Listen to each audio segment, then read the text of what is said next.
지난 20여 년 지나는 사이에 성도라고 말하면서 교회를 다니지 않는 사람들은 계속해서 늘어가고 있습니다. 소위 가나안 성도라고 말하죠. 가나안 교회들도 있는데 거꾸로 해서 교회를 안 나가는 성도라는 그런 뜻으로 알고 있습니다. 어쨌든 나는 종교가 뭐냐 물었을 때 난 기독교 그리스도인이다 이렇게 말을 하지만 그럼에도 불구하고 지금 교회는 가지 않겠다 이렇게 말을 합니다.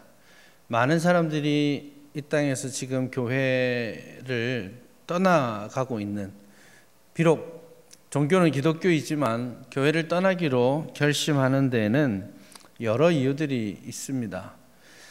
통계를 보니까 제일 많이 언급한 이유가 신앙생활 열심히 하는 성도들이 살아가는 모습들을 보면서, 다시 말해서 나 신앙인이요 라고 열심히 교회 다니는 사람들의 삶과 신앙의 괴리가 굉장히 많이 느껴지기 때문에 꼴 보기 싫다, 실망스럽다 하는 사람이 제일 많았던 것 같습니다. 안타까운 일이지만 그 다음으로 많았던 것이 목회자에게 실망했다 이런 것도 많았습니다. 교인과 교인들 간의 갈등, 싸움 때문에 교회 안에 파당이 있는 것을 보고 교회를 떠났다고 하는 사람도 있습니다. 물론 개인적인 이유도 있습니다. 좀 게을러서 일주일에 한 번 정도는 그냥 뒹굴뒹굴 하고 싶어서, 삶이 너무 바빠서, 혹은 자꾸 와라 가라 하는 거 싫고 그냥 좀 자유로운 영혼으로 살고 싶어서 그렇게 교회를 떠나는 이유들도 있었습니다. 어쨌든 대체적으로 교회 신자이면서도 교회를 떠나는 이유는 큰 틀에서 보자면 교인과 교인 간의 관계, 교인과 목회자의 관계의 문제, 다시 말해서 사람과의 관계로 인하여서 교회를 떠난다라는 것을 우리가 알 수 있습니다. 우리나라에 100만 명이 넘는다고 합니다. 작지 않은 숫자입니다. 정말 많은 숫자가 약 100만 명 정도나 되는 그 많은 사람들이 나는 신자이지만, 나는 그리스도인이지만 교인은 되고 싶지 않다라고 말을 한 것이죠. 교회 안에 사람과 사람 간의 갈등과 교회 안에 사람이 모이기 때문에 여러 가지 생기는 문제들, 어려움들이 필연적으로 나타나게 마련입니다. 그리고 교회는 적절하게 그 모든 일들을 잘 다루고 해결해 가도록 노력해야 합니다. 그 내부적인 어려움에 대한, 그것을 어떻게 극복할지에 대한 이야기가 어쩌면 오늘 본문 안에 나타나는 거라고 볼 수 있겠습니다. 4장, 5장, 6장은 52일 동안 성벽을 다 건축했는데 그 52일 동안 있었던 일들을 요약 정리하고 있는 겁니다. 특별히 어떤 어려움 가운데에서 그것들을 극복해 왔는지를 말합니다. 4장에서는 우리가 보았듯이 외부적으로 여러 족속들이 위협하고 죽이려고 하는, 전쟁을 준비하는 그래서 큰 소리 쳐서 느헤미야와 백성들에게 두려움을 주고, 그리고 그것으로 말미암아서 공사를 멈추게 하고자 했던 외부적인 어려움이었습니다. 근데 오늘 본문 5장은 거기에 비하면 내부적인 어려움들을 이야기하고 있습니다. 성벽 건축 이야기가 이미 한 달 정도 지난 정도입니다. 건축하자라고 해서 사람들의 총의를 모으고 사람들이 다 모여서 성벽을 건축하고 있습니다. 건축의 한 절반 정도 그렇게 지나가고 있는 그런 시점이죠. 그 시점에 내부에서부터 온갖 불평과 어려운 이야기들이 쏟아져 나옵니다. 사람들이 나와서 총독에게 나와서 불평하기 시작합니다. 시위하기 시작합니다. 어떤 정치적인 주장의 문제가 아니고요. 이 사람들의 이야기는 절박한 생존의 문제입니다. 누구라도 이 일들을 들었을 때 이 사람들을 어떻게 말할 수 있는 그런 내용들이 아닙니다. 크게 한 세 가지 정도의 어려움들이 있습니다. 우선 여러분, 여러 곳에서 성벽을 짓기 위해서 예루살렘으로 왔습니다. 그리고 한 달째 공사를 계속하고 있는 거죠. 그러니 두고 온 집안이나 또 두고 왔던 살림살이들이 거덜나기 시작합니다.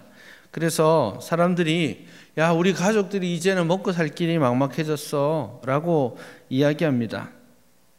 집안 일들이 제대로 진행되지 않고 있는 그 안타까운 현실들을 지금 먼저 이야기합니다. 그러니까 또 어떤 사람이 일어나서는 야, 그건 아무것도 아니야. 우리가 지금 밭과 포도원 이거 다 저당 잡히게 생겼어. 왜냐하면 지금 그때에 설상가상으로 흉년이 들었기 때문이라고 3절에서는 이야기합니다. 그렇게 하니까 거기에 더해서 4절 이하에서는 밭과 포도원 돈을 빚내 가지고 세금을 내야 돼, 이렇게 이야기합니다.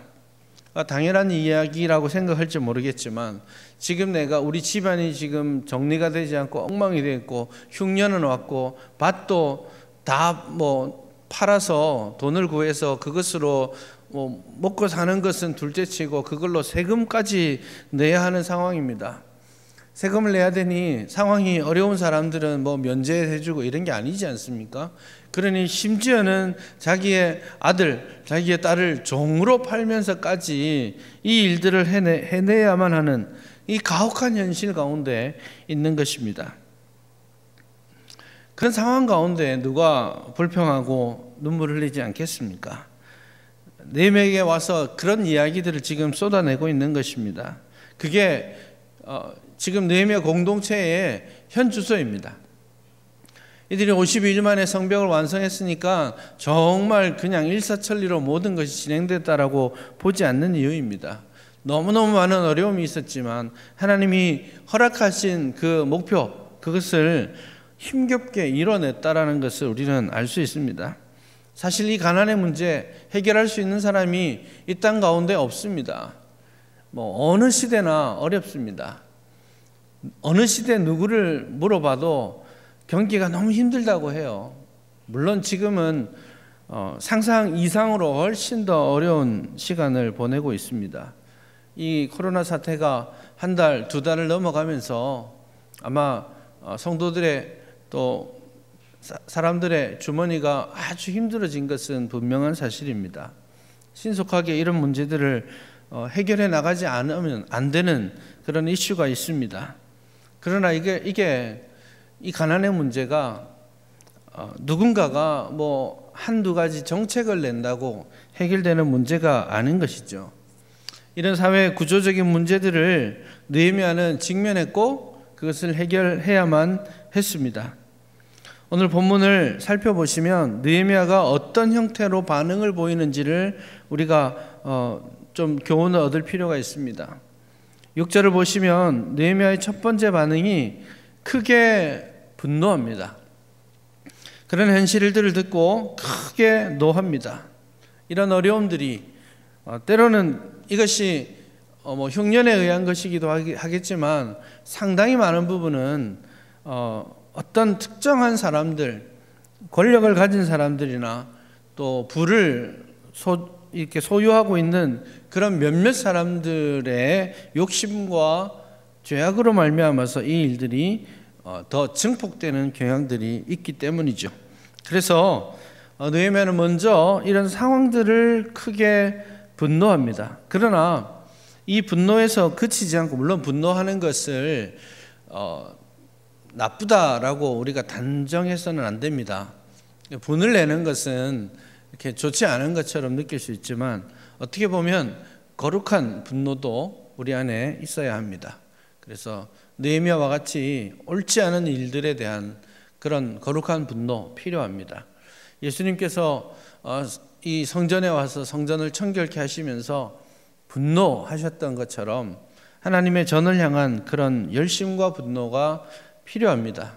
또 그런 분노가 우리 안에서 사라지지 않도록 우리는 우리의 마음을 잘 다스려야 하는 부분도 있습니다. 나만 잘 먹고 잘 살면 되지의 문제가 아니라 지금 이 사회적 구조적인 문제, 하나님의 말씀에서 떠난 세상에 대한 그런 분노 우리에게 필요합니다. 그러나 이 분노가 단순한 어떤 노를 바라는 것, 그리고 단순하게 세상에 대해서 그렇게 하는 사람들에 대해서 불평하는 차원에서 멈추어 서서는 안 됩니다. 그래서 6절에 보면 크게 노하였으나 7절입니다. 깊이 생각하고, 그렇게 말하죠. 크게 분노할 수는 있습니다. 그러나 대안을 가지고 나아가야 되겠죠. 그런 의미에서는 크게 분노하면서도 깊이 생각하는, 절제된, 그리고 올바른 방향과 길을 찾아가는 그런 분노가 필요합니다.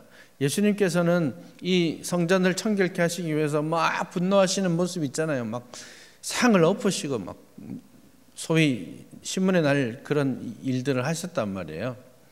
그렇게 하시면서도 대단히 절제 있게 하셨습니다. 그래서 동전을 막 엎으셨잖아요. 그러면 이 사람들이 동전은 주워가면 됩니다. 비둘기는 확 쫓아보내면 어떻게 됩니까? 찾을 길이 없잖아요. 그래서 막 동전을 엎으시다가 비둘기를 보시고는 가져가 이렇게 말씀하시잖아요. 굉장히 상황을 컨트롤하고 계신다라는 그런 뜻입니다.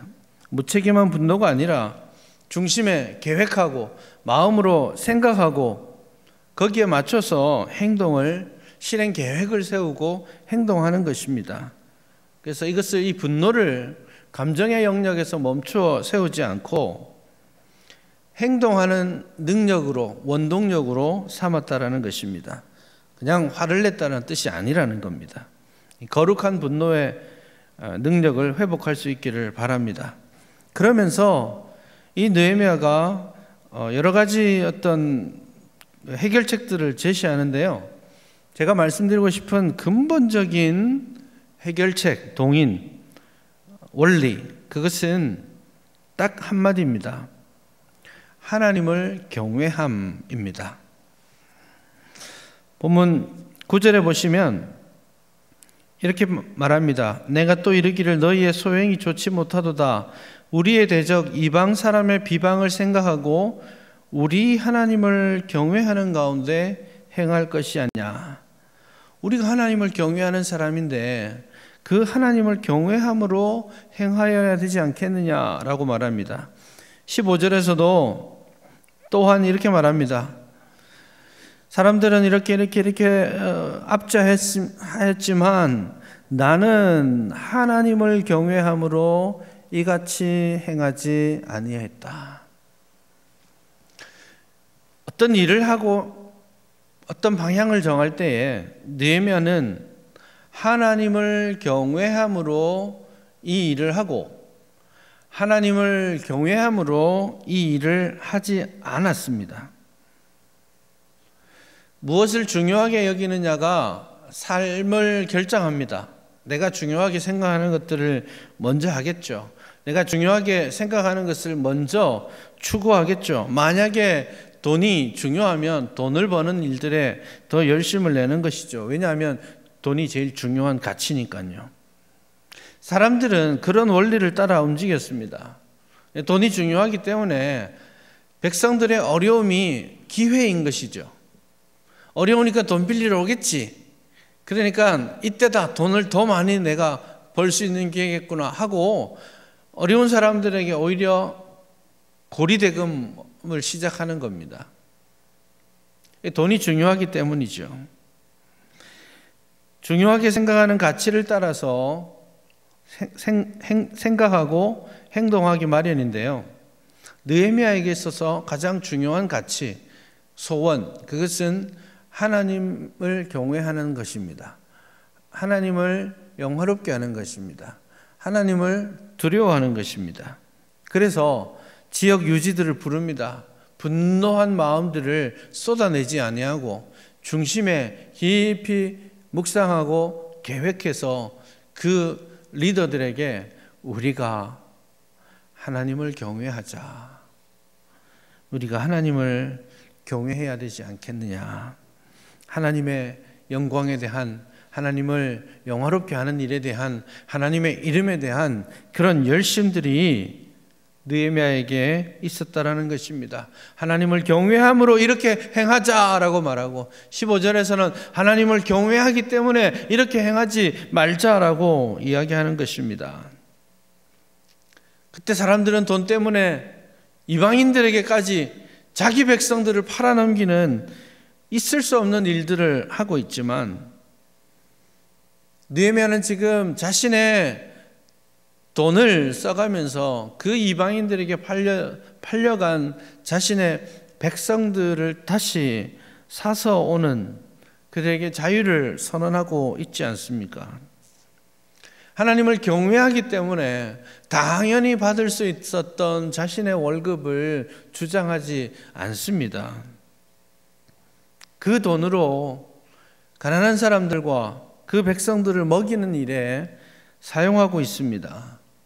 하나님을 경외하기 때문에 자신이 페르시아에서 벌어놓았던 많은 돈들을 이때다, 백성들이 어려우니까 이때다, 내가 돈을 더 벌 수 있는 찬스다라고 생각지 않고 이때야말로 내가 모았던 돈을 쓸 때다라고 생각하는 것이죠.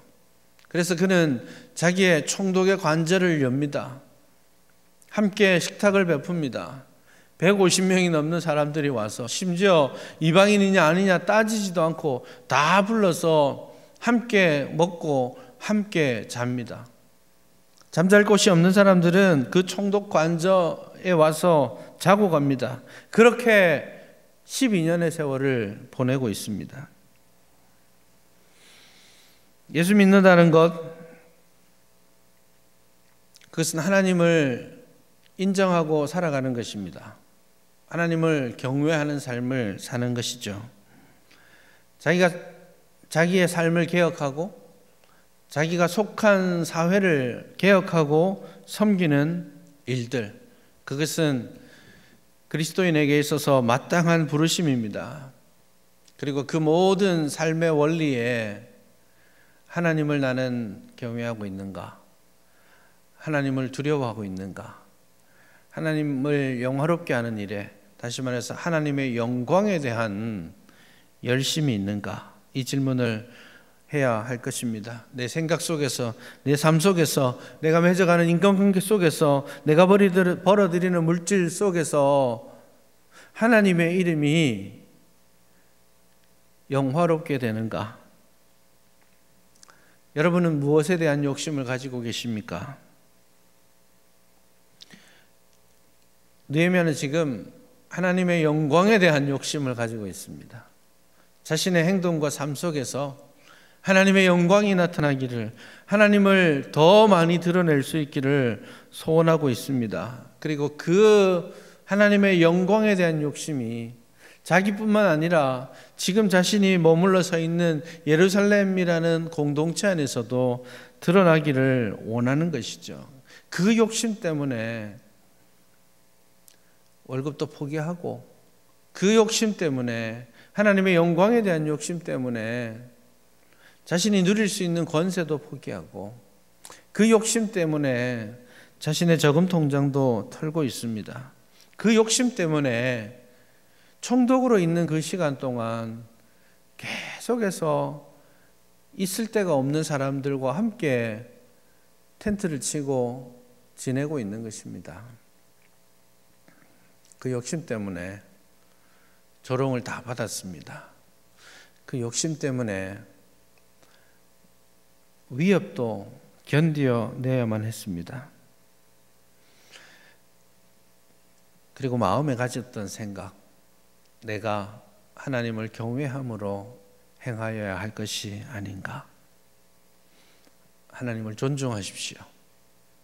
하나님을 인정하시고 하나님을 두려워하십시오. 하나님을 경외하십시오.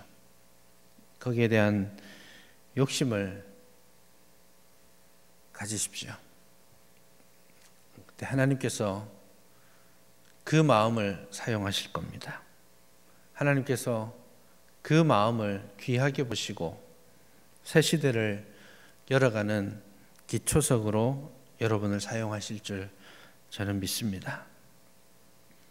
하나님을 경외함으로 행하여야 될 것이 아니냐라고 했기 때문에 느헤미야가 내어놓는 처방전은 아주 당연한 수순인데요. 제일 먼저 느헤미야가 내어놓는 처방전이 뭐냐면 하나님의 말씀으로 돌아가자입니다. 당연하죠. 하나님을 존중하는데 하나님의 말씀을 안 듣는다? 이것은 있을 수가 없는 겁니다. 아버지를 존경하는데 아버지의 말을 듣지 않는다? 그건 있을 수가 없는 이야기죠. 여러분, 사회가 왜 이렇게 무너졌을까요? 느헤미야 공동체가 왜 이렇게 무너져 있나요? 고리대금업이 성행하고 있는 이 일들을 어떻게 이해할 수 있습니까? 자기의 자식들을 팔아야만 하는 그 현실들이 왜 일어난 것입니까? 사회 구조적인 문제도 있겠지만 오늘 이 언약 공동체가 무너진 것은 말씀에서 떠났기 때문이라고 말씀하는 것이죠. 땅 팔면 안 됩니다. 그건 법입니다. 율법입니다. 이자 받지 말라고 하는 것이 구약시대의 율법입니다. 그러니 지금 사람들이 이것을 기회 삼아서 높은 이자를 물리는 것은 당연히 하나님의 법도에서 말씀에서 떠나 있음을 말하는 것이죠. 이방인에게 자기 형제를 판다고요? 있을 수 없는 일입니다. 하나님의 말씀을 우리가 생각하고 있다면 해서는 안 되는 일입니다. 율법에서 금하는 일이니까요. 그런데 그 일들이 지금 버젓이 예루살렘 공동체 안에서 일어나고 있는 것이고, 그리고 느헤미야는 지금 그 모든 일들을 하나님의 말씀에 따라서 수정해 가기를 원하는 것이죠. 언약 공동체의 회복의 출발점, 그것은 하나님을 경외하는 것이고, 하나님을 경외하는 것의 출발점은 하나님의 말씀을 귀담아 듣는 데 있습니다. 제가 말씀을 준비하면서 이런 생각이 좀 들었습니다. 요즘 너무 하나님 말씀만 자꾸 강조하나? 이런 생각이 들었습니다. 지난주도 이야기했고 지난 주일도 이야기하고 계속해서 하나님의 말씀 이야기하는데 그런 생각이 잠깐 들면서 마음으로는 더 해야 되겠다라는 생각이 들었습니다. 하나님의 말씀을 우리가 중요하게 여기지 않고 그 말씀에 순종하지 않고 우리가 꿈꾸는 세상, 언약 공동체로서 꿈꾸는 세상은 결코 오지 않을 것입니다. 단순해져야 됩니다. 문제가 복잡할수록 단순해져야 됩니다. 막 꼬여 있을수록 놓칠 수 없는 원리와 가치에 집중해야 됩니다. 그게 뭐냐? 교회는, 언약 백성 공동체는 하나님의 말씀에 대한 헌신이어야 합니다. 느헤미야는 정치가입니다.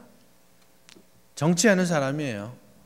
그러니 이것을 풀어나가는 방식들도 정치적으로 머리 굴리고 타협하고 할 일들이 많지 않았겠습니까? 그러나 느헤미야는 이 일에 대해서 아주 단순합니다. 말씀하신 것을 그대로 행하는 것, 말씀에 나타나 있는 것을 지키는 것. 세상적으로는 어리석은 일일 수도 있습니다. 여러분, 느헤미야가 총독으로 12년을 살았어요.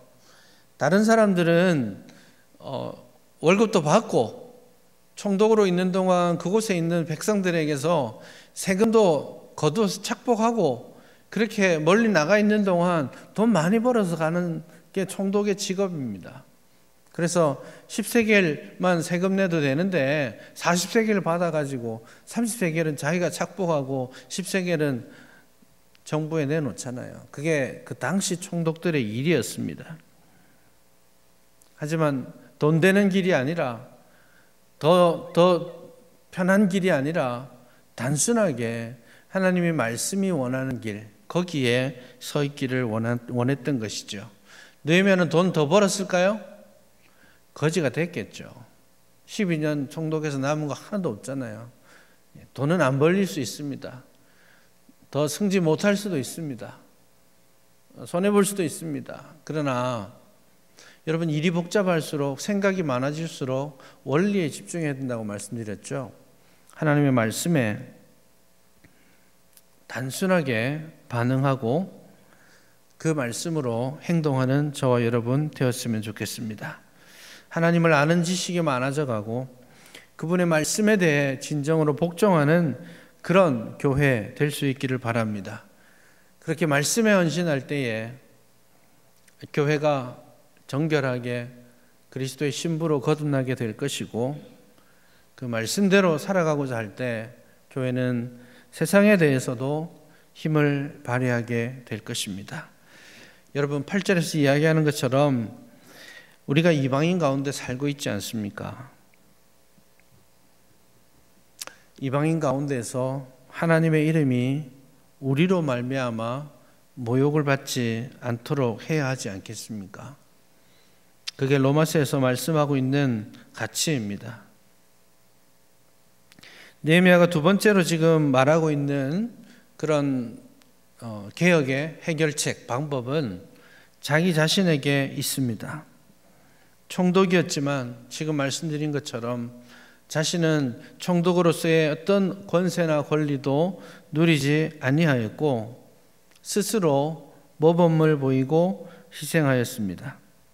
당연히 할 수 있는 것마저도 그는 하지 않았습니다. 하나님을 경외함으로 그 일들을 하지 않았다라는 겁니다. 하나님을 경외함으로 거절했다라는 겁니다. 불법을 거절한 것이 아니라, 성숙한 사람들은 이게 내가 틀린 말 했나? 법대로 했지? 이게 문제가 아닙니다. 사람을 세우는 일들을 위해 자신을 더 낮은 자리에 두는 것, 좀 더 희생하는 사람, 그게 성숙한 그리스도인이고 그리고 영향을 미치는 그리스도인의 삶인 것이죠. 그래서 불법을 행하지 않은 것에서 멈추지 않고 마땅히 누릴 수 있는 것도, 마땅히 가질 수 있는 것도 가지지 않을 성숙한 믿음이 우리에게 있어야 하는 것입니다. 말씀의 원리를 따라서, 이웃사랑의 원리를 따라서 하나님을 경외하기 때문에 포기해야 될 것들이 무엇인지를, 하나님을 경외하기 때문에 마땅히 누릴 수 있는 권리나 유익을 버릴 수 있는 믿음이 우리에게 필요합니다. 사도 바울은 자신이 이런저런 어떤 고기도 먹을 수 있는 권위 있지만 믿음이 연약한 사람들을 위해서 자기는 평생 그것을 쳐다도 보지 않겠다라고, 그럴 수도 있다라고 단언하고 있지 않습니까? 하나님의 말씀의 법도를 따라 사는 사람, 그것은 말씀의 원리 가운데 옳고 그름만을 판단하는 것이 아니라 그 말씀의 원리를 따라서, 여러분 말씀의 원리는 하나님을 사랑하고 이웃을 사랑하는 것이잖아요. 그 말씀의 원리를 따라서 주님을 위해서, 이웃을 위해서 자신의 것을, 자신의 유익을, 자신의 권리를 내려놓고 사랑하고 섬길 수 있는 그런 사람인 것이죠. 백성들의 어려움에 함께 동참하기를 기뻐했던 느헤미야처럼 우리도 또한 하나님의 말씀의 원리를 따라서 하나님을 경외함으로 마땅히 누릴 것을 마땅히 행해도 괜찮은 것을 거절하는 그런 믿음이 우리에게 필요한 것입니다. 그 모든 원리 가운데 느헤미야는 하나님을 경외함으로 행하여야 되지 않겠느냐, 하나님을 경외함으로 행하지 않아야 하지 않겠는가, 그렇게 말씀합니다. 잠언 14장 27절은 이렇게 말합니다. 여호와를 경외하는 것은 생명의 샘이라, 사망의 그물에서 벗어나게 하느니라. 여호와를 경외하는 것이 생명의 샘이라고 말씀합니다. 여호와를 경외함으로써 우리가 살아가고 순종하고 포기하는 삶을 살아갈 때, 여호와를 경외하는 이 사람의 삶이 교회에, 우리의 이웃에게 생명의 물을 길어주는 것과 같은 것입니다. 여호와를 경외함으로 이웃의 목마름을 채워주고, 여호와를 경외함으로 자신을 희생함으로 하나님의 이름, 하나님의 영광을 드러내게 되는 것입니다. 오늘 저와 여러분들의 삶 가운데 하나님을 경외함으로라는 이 두 마디, 이것을 중요한 삶의 원리로 세워둘 수 있기를 바랍니다. 느헤미야가 이 숱한 결정과 행동을 하는 모든 순간에 마음으로 계속해서 했던 이 말, 우리가 여호와를 경외함으로 행하여야 하지 않겠느냐, 우리가 여호와를 경외함으로 하지 않아야 하지 않겠느냐 했던 이 말들을 우리의 가슴 속에 담고 이 말로 항상 우리 자신에게 스스로 질문하고 거기에 합당하게 대답하는 저와 여러분 될 수 있기를 주님의 이름으로 부탁드립니다.